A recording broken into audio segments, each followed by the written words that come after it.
हाँ, इस एपिसोड में हम आपको बताएंगे लीवर फंक्शन टेस्ट पार्ट 13 में।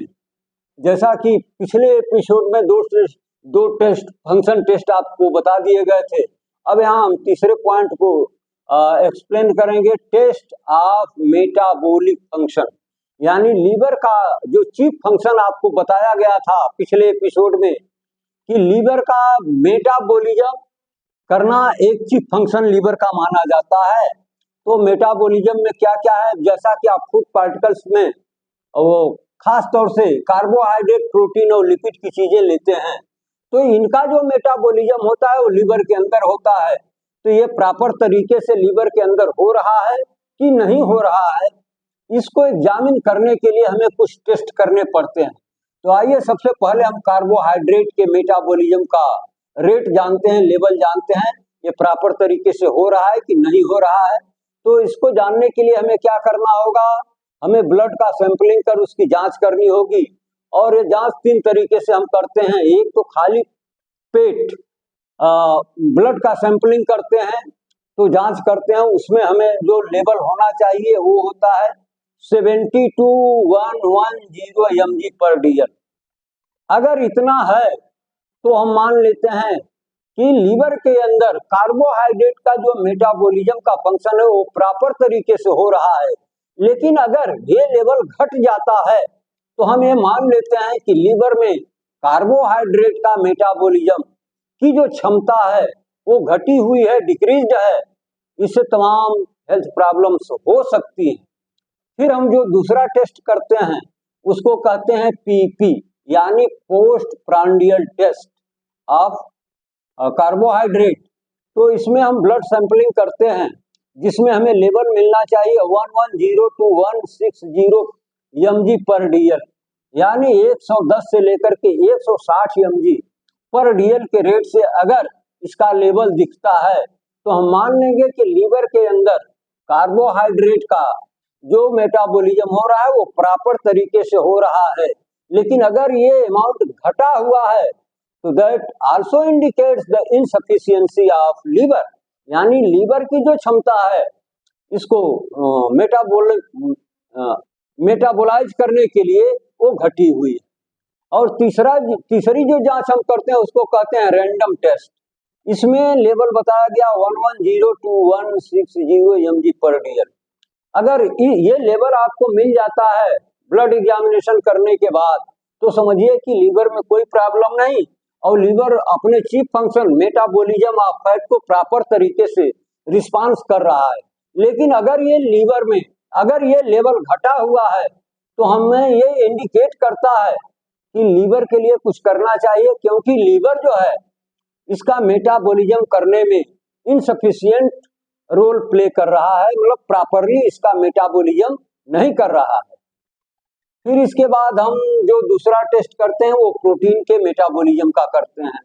ये पोस्ट में लिखा गया है ए माने अमीनो एसिड। इसका नॉर्मल रेंज बताया गया है 30 to 65 mg/dl। यानी हम ब्लड सैंपलिंग करके जब उसका एग्जामिनेशन करते हैं तो उसमें हमें प्रोटीन का लेवल कितना मिलना चाहिए, 30 to 65 mg/dl नियर अबाउट। लेकिन अगर ये लेवल बढ़ा हुआ है तो इसका मतलब कि लीवर अपने प्रोटीन के मेटाबॉलिक फंक्शन को प्रॉपर तरीका से करने में फेल्योर हो रहा है, इनसफिशिएंट रिस्पांस कर रहा है, इनसफिशिएंटली प्रोटीन का मेटाबॉलिज्म कर रहा है। फिर तीसरा जो हम जांच करते हैं वो यूरिन की भी जांच करते हैं। इससे भी पता लग जाता है कि लीवर प्रॉपर तरीके से इसका मेटाबॉलिज्म कर रहा है कि नहीं कर रहा है।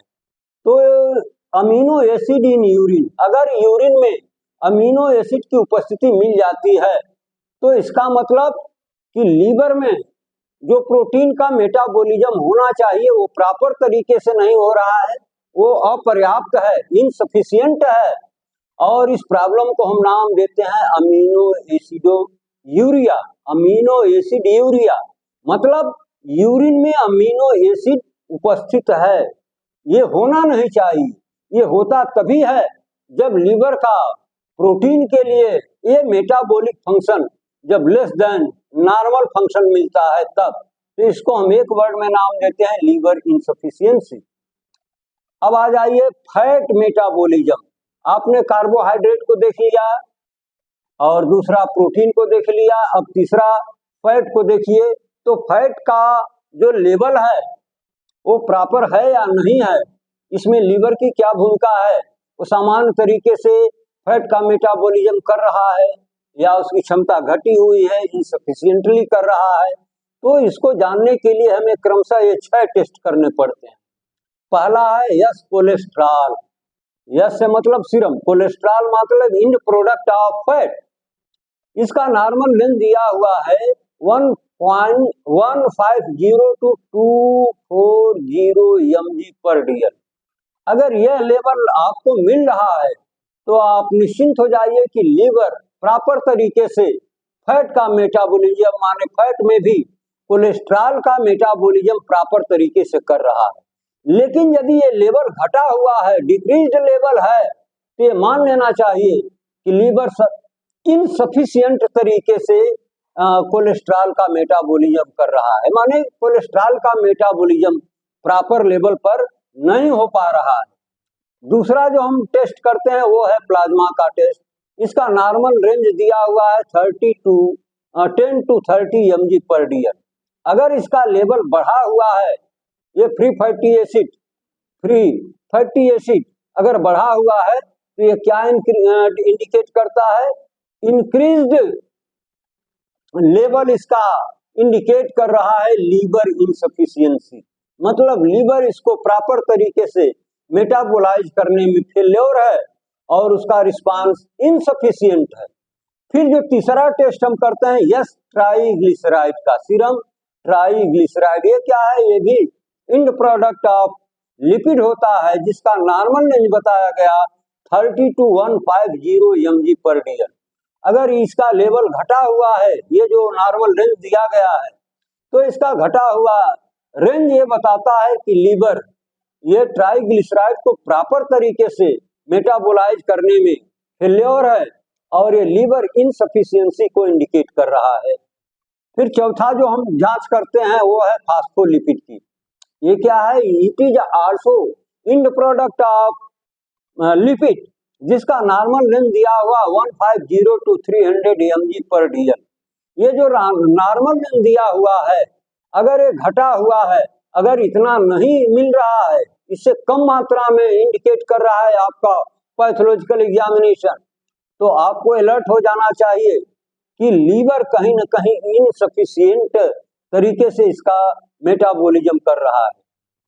अगला जो टेस्ट हम करेंगे वो टोटल लिपिड करेंगे जिसका नॉर्मल रेंज होगा 350 to 800 mg पर dl, यानी 350 to 800 mg पर dl के रेट से अगर इसका लेवल मिल रहा है तो ठीक है।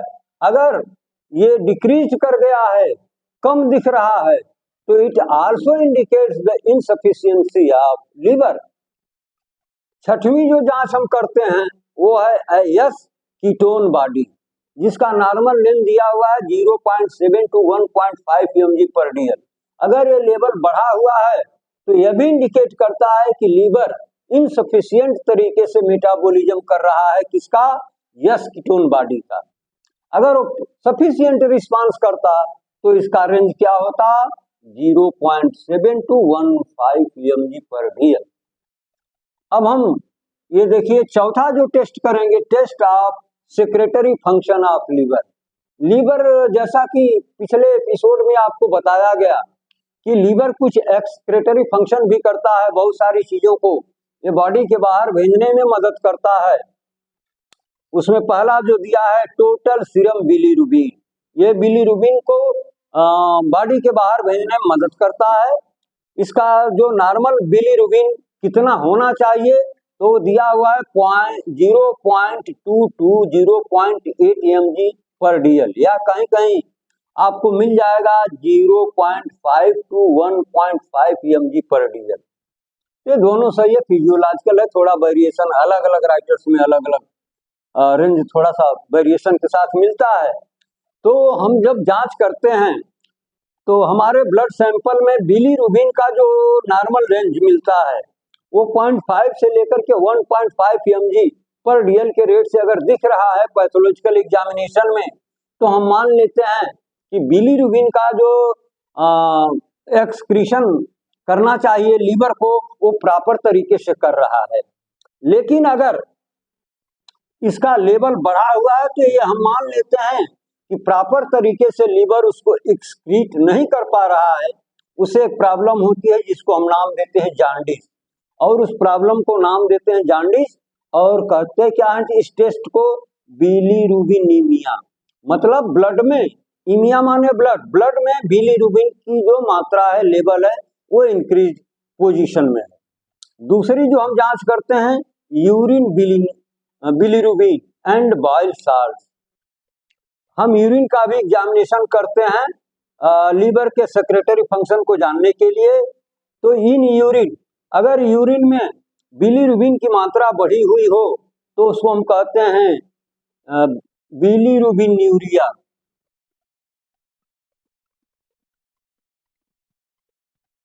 बिलीरुबिन्यूरिया मतलब बिलीरुबिन इन यूरिया, माने यूरिन में बिलीरुबिन की मात्रा मोर देन नॉर्मल जो आपको बताया गया।